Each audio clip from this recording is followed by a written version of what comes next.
अब इसी बात को आप जो है राई का पहाड़ बनाएं, और जब पहाड़ को खोदने के बाद उसमें से भी हमारी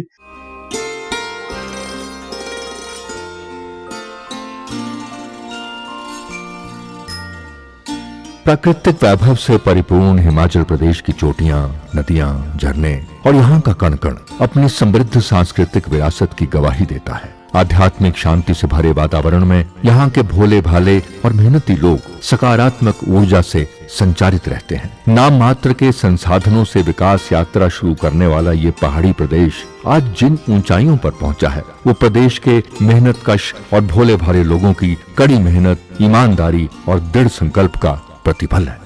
15 अप्रैल का दिन प्रदेशवासियों के लिए विशेष महत्व रखता है। देश की आजादी के 8 माह के उपरांत 15 अप्रैल 1948 को 30 छोटी बड़ी पहाड़ी रियासतों के विलय के परिणाम स्वरूप Himachal Pradesh chief commissioner province के रूप में अस्तित्व में आया। लोकतंत्र में आस्था रखने वाले जननायकों के नेतृत्व में यहाँ की जनता के संघर्ष को बड़ी सफलता मिली थी। 25 जनवरी 1971 को हिमाचल प्रदेश को पूर्ण राज्य का दर्जा मिलने के साथ हिमाचल प्रदेश भारतीय संघ का 18वां राज्य बना। विकास की इस यात्रा को आगे बढ़ाते हुए व्यवस्था परिवर्तन के संकल्प के साथ मुख्यमंत्री ठाकुर सुखविंदर सिंह सुक्खू ने प्रदेश में सुशासन से जन सेवा का अभियान शुरू किया है। मुख्यमंत्री जन हितैषी योजनाओं से विकास की नई इबारत लिख रहे हैं। सीमित संसाधन, विरासत में मिले कर्ज और भौगोलिक चुनौतियों के बावजूद मुख्यमंत्री ने कल्याणकारी राज्य की परिकल्पना को साकार करने के लिए अनेक अभिनव कदम उठाए, लेकिन प्रदेश की विकास की राह में बाधा डालते हुए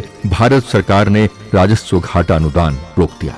इस निर्णय से प्रतिवर्ष प्रदेश को 8 से 10 हजार करोड़ रुपए का नुकसान होगा। आरटीजी सरकार का अधिकार नहीं है, वो हिमाचल की जनता का अधिकार है। हर साल हमारे बजट में आरटीजी के माध्यम से 10,000 करोड़ रुपए आता था। 16वें वित्त आयोग ने क्या किया, उस आरटीजी को बंद कर दिया, यानी कि साल का 8 से 10,000 करोड़ रुपया आप लोगों का काट दिया। 54,000 करोड़ रुपया जयराम ठाकुर जी को आरटीजी मिली 5 साल में। 16,000 करोड़ रुपया जीएसटी का आया, टोटल 70,000 करोड़ रुपया आया। 70,000 करोड़ में से अगर उन्होंने 30,000 करोड़ रुपया वापिस कर दिया होता तो सिर्फ हमारे पर लोन 18,000 करोड़ रुपया लगता। मुझे कितना मिला उसी आरटीजी का? 17,000 करोड़। हमने उससे स्कूल अच्छे किए, ओल्ड पेंशन स्कीम दी, 70 साल से ऊपर का सारा ईयर दिया। मुझे 70,000 करोड़ रुपया मिला होता, ये प्रदेश कर्ज मुक्त होता, किसी प्रदेश के किसी व्यक्ति पर कर्ज ना चढ़ा होता। जहां आरटीजी रोकने का ये निर्णय प्रदेशवासियों के हितों का हनन है, वहीं मुख्यमंत्री दृढ़ संकल्प के साथ विकास पथ पर आने वाली हर बाधा को पार कर हिमाचल को आत्मनिर्भरता और खुशहाली के पथ पर अग्रसर कर रहे हैं। प्रदेश सरकार प्रतिबद्धता के साथ जनता के साथ किए वायदों को चरणबद्ध तरीके से पूरा कर रही है। हिमाचल शिक्षा क्षेत्र में विकास के नए युग की ओर तेजी से आगे बढ़ रहा है। मुख्यमंत्री ठाकुर सुखविंदर सिंह सुक्खू की व्यवस्था परिवर्तन की नई सोच के साथ शिक्षा क्षेत्र में नए कीर्तिमान स्थापित हो रहे हैं। पहली कक्षा से अंग्रेजी माध्यम में पढ़ाई और सीबीएसई स्कूलों की स्थापना मुख्यमंत्री की दूरदर्शी सोच के प्रत्यक्ष प्रमाण है। 151 सीबीएसई स्कूलों के अभिभावकों के उत्साह का अनुमान इस बात से लगाया जा सकता है कि ग्रामीण और जनजातीय क्षेत्रों में स्थित पाठशालाओं में विद्यार्थियों के प्रवेश में उल्लेखनीय वृद्धि दर्ज की गई है। प्रदेश के हर विधानसभा क्षेत्र में स्थापित हो रहे अत्याधुनिक सुविधाओं से लैस राजीव गांधी आदर्श डे बोर्डिंग स्कूल विद्यार्थियों के सपनों को साकार करने में सहायक साबित होंगे। इंदिरा गांधी सुख शिक्षा योजना और डॉक्टर वाई.एस. परमार विद्यार्थी ऋण योजना से बच्चे लाभान्वित हो रहे हैं। मुख्यमंत्री बाल पोषण योजना से बच्चों की पोषण जरूरतों का ध्यान रखा जा रहा है। शिक्षा क्षेत्र के लिए मुख्यमंत्री के फैसलों के सकारात्मक परिणाम सामने आ रहे हैं। हिमाचल देश के पूर्ण साक्षर राज्य की सूची में अपना नाम अंकित करवाने में सफल रहा है। गुणवत्तापूर्ण शिक्षा में ऐतिहासिक उपलब्धि हासिल करते हुए परख 2025 में हिमाचल देश भर में 5वें स्थान पर रहा है। मरी हुई चूहिया निकले तो वो कोई बड़ी बात नहीं है। मैं इनको इतना कहना चाहता हूँ कि अगर आपके साथ कोई फोन टेपिंग जैसे गंभीर आरोप जो आप लगा रहे हैं तो आप जाके जो है जो हमारा लोकायुक्त है उसमें एफिडेविट दायर कीजिए, इनके खिलाफ जो है एक्शन होगा। खाली कहने से तो काम नहीं चलेगा।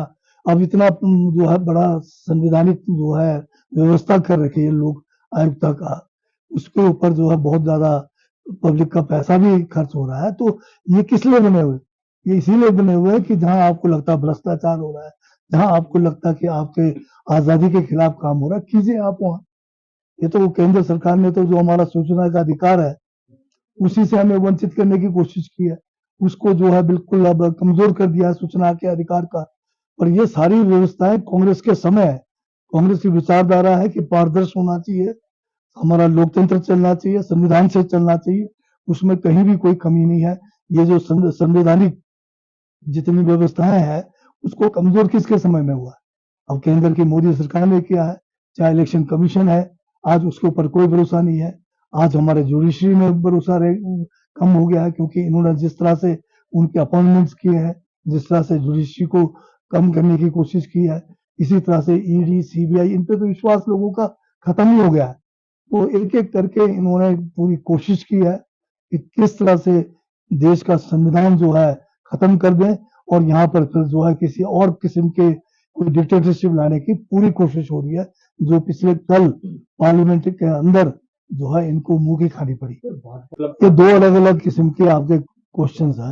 पहला क्वेश्चन तो देश को लेके कीजिए आप, जो आप कह रहे हैं कि कांग्रेस महिला विरोधी है। ये महिला आरक्षण की सोच कांग्रेस की है। 1996 में जब कांग्रेस पार्टी इस मुद्दे को पार्लियामेंट में लेके पहली बार आई, उस समय विरोध करने वाले कौन थे? ये बीजेपी के लोग। 1925 में पहली बार हमारा जो काउंसिल चैम्बर है विधानसभा का, मोतीलाल नेहरू जो है उसमें काउंसिल के मेंबर थे, उन्होंने पहली बार लाया कि महिलाओं को 18 साल से ऊपर जो महिलाएं हैं उनको वोट का अधिकार मिलना चाहिए। और ये सारी कांग्रेस की ही विचारधारा है। हमने जो है अभी 23 में जब ये बिल आया, सर्वसम्मति से इसको पास किया। उसके बाद क्या कारण है, मोदी ने जो है क्यों नहीं, मोदी जी ने जो है 24 में इसको लागू नहीं किया, 25 में लागू नहीं किया, 26 में अभी भी लागू नहीं किया? आप परिसीमन के आड़ में हमें महिला विरोधी कैसे कह सकते हो? हम कल भी राहुल गांधी जी ने पार्लियामेंट में कहा 545 का जो हमारा आंकड़ा है उसी पर आप जो है महिला आरक्षण करो, हम सपोर्ट करेंगे। पर उसके लिए ये तैयार नहीं है। ये क्या करने जा रहे हैं?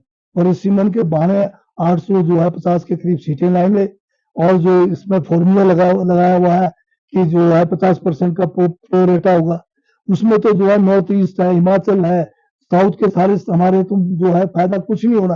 ये फायदा होना बड़े बड़े स्टेट्स को, और ये सोच रहे हैं कि बड़े बड़े स्टेट्स में अपने बंदे लगाएंगे। परिसीमन में जैसे आसाम में क्या किया इन्होंने, जहां पर एक कम्युनिटी बहौल के लोग थे उनको जो है अलग क्या कहते हैं अलग अलग जगह से निकाल के एक ही जगह पे डाल दिया। उनके जो है सारे वोट्स को जो है छितर बितर करने के बजाय एक जगह पे उसको कंसंट्रेट किया, और उसका नतीजा क्या होने जा रहा है? और यहाँ भी यही करने वाले थे परिसीमन के नाम से। इन्होंने जहां इनके लोग नहीं जीते हैं वहां पर दूसरे वोटर्स जो है वोट देने थे अपने वाले। तो ये एक बड़ी साजिश थी, षड्यंत्र थी, जिसको समझना बहुत जो है गंभीर जो है मामला है। हमारे लोग समझ गए हैं, महिलाएं समझ गई है। ये तो ऐसे प्रधानमंत्री हैं जो महिला सांसदों से डर के जो है पार्लियामेंट के अंदर नहीं आए, और इन्होंने हमारे स्पीकर साहब ने कहा कि भाई प्रधानमंत्री को महिला सांसदों से खतरा है। जो लोग 3 महिलाओं से ही डर के सब जो है प्रधानमंत्री जो है पार्लियामेंट में नहीं आते, वो महिलाओं पे कैसे मतलब वो हो सकते हैं बताइए, हितैषी हो सकते हैं? तो भाजपा जो है बोलती कुछ है, करती कुछ है। ये हाथी के दांत है, खाने के कुछ और दिखाने के अलग है।